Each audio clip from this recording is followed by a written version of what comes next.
I do not feel good and I cannot afford to leave this world before my child is of age. Literally, that's what it was. I'm like, my sides hurting me. There's pains, blurred vision.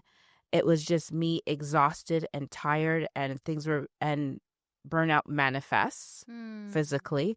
And I literally felt like if I don't take care of myself, I'm going to leave this world prematurely, and I cannot afford to have my child in this world without a mom. And so it's very emotional as I say that now, but that was the catalyst. And then after that, I realized that the change started to come from within. So, a little backstory, I had my child later in life, like in my 40s. And what happened, it was amazing. I no regrets. I'm so excited to be a mom. But before that, it was just me living my best life, didn't have anything to worry about except work. So I was what you would call an exemplary example of a corporate professional. Mm. I did what it took. I was very reliable. I worked hard. I put in the hours. The trajectory was like, if you look at stock market over time, it's always an upward trajectory. My career was an upward trajectory, and it was going very well, and it was working. It was working very well. But when you become a parent or a mother or father or whatever it may be, your life has to change. Mm. And I went back to work. Actually, even before I went back to work, Alexia, I I said I wanted to get another promotion in life. And so I wanted to move from manager to director. And I even pulled out a spreadsheet. I started networking while I was on maternity leave, mind you. And I was on her naps. I was calling people and virtual coffee chats because it was the pandemic. It was Right. still the pandemic during that time. And 2 weeks after I got back into the workplace, I got the promotion. I Wow. was promoted into a director, and I'm like, see, you did it again. So I was using an old blueprint to um, move forward with my life with a child. But that blueprint would not work. And literally 8 months after being in that new role, I experienced burnout. All the signs. So burnout can be some people have categorized it in 4. Some people have up to 12 stages.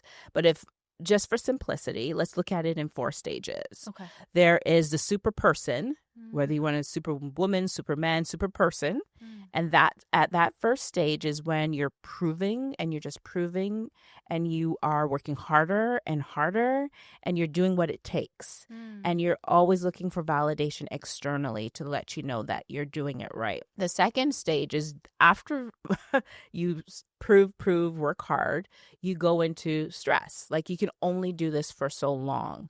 And this is where you start to become stressed because people around you start to notice that things have changed.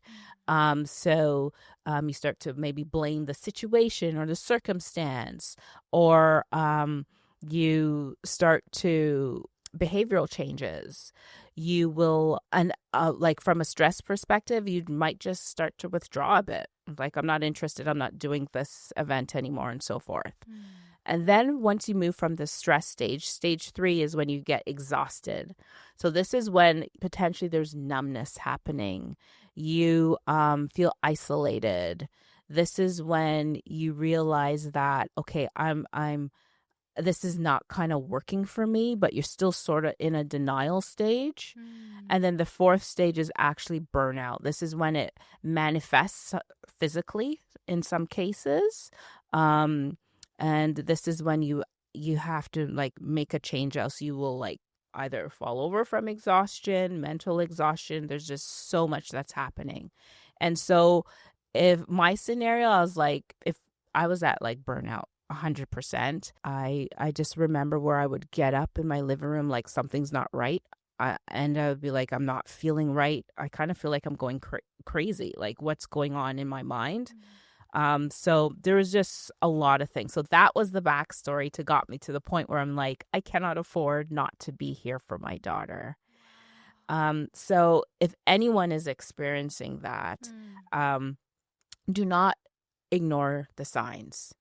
So those were symptoms of burnout, but I just want to take it one layer deeper in that this scenario of where I was working through or where I experienced burnout, there was a lot of positive things that came out of that. And I know it was difficult. I am not even going to say it wasn't difficult. It was so difficult. But what came out of that is something that I refer to as my blessing in my burnout, because I realized I was misaligned with my true core essence of who I needed and desired to be. So I look at burnout as a symptom of misalignment. So when you're in misalignment internally, these are the things that might happen externally. And so you have to get to the place where you are just stepping in your purpose. And once you're in your purpose, interestingly, you might be able to do all the things that you were able to do before, but they come from a different place. They come from a place of being.